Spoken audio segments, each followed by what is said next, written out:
Kami po pala ay nagparini ay sa bundok. Ay, kasama ko nga ni si nga ni Bayaman din. At saka si Tia, naga-video.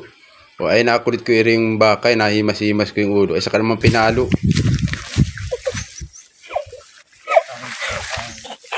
Tumakbo tuloy yung baka bago sabay tawa. Ay, namang kulit talaga itong nga ni Bayaman din ito ay. Baling kutusan sa ulo ay. Tapos din ay, nagatanong ng tubig si Tia. May tubig kaya din eh? Ay, ano ka na, Tia? Ay, makakatubig baga dito sa bundok? Ay, ano ka na? Ayan, pinya. Ayan, matigapi oh. Ayan. Ah, hindi pala. Napagkamalang gabi.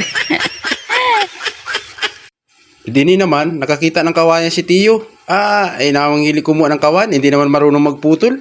Ay, pinaghirapan ng kanyang ama yun ay. Ay, ano ka na, Tiyo? Napansin ni Tia yung langka, ay, ang dami daw bunga.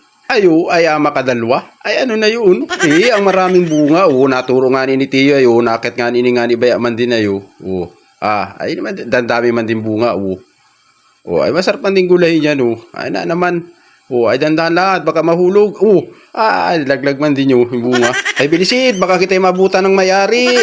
Ano sipag ni Tia, nagtanim ng kamuti. Tapos ngayon nagtatanda na ng langka. Ay gagulay malaan daw. Ayan, yung tinatad nga ni Tia, tapos ito na, naluto na. Wow! Ay, ginawa, may kasamang tuyo. Hindi naman, ay si Tiyo, nagagawa ng patuka ng manok, ay nagalagari nga ni, ay nabiyak na nga ni Tiyo, natanggalan ng gulod. Papa, bakit mo sinindihan ni Riay? Alin? Yan ay.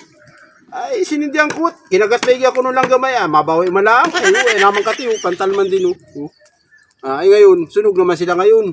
Mamaya, akainin ko ngayon sila, tripon. Yung mga langgam na yan, na matatapang. Ito po nga tapos na yung ginawang patukaan ni Tiyo. Ayan Pagkatapos man din nagbahog na, ang dami akatayin na naman sa sunod.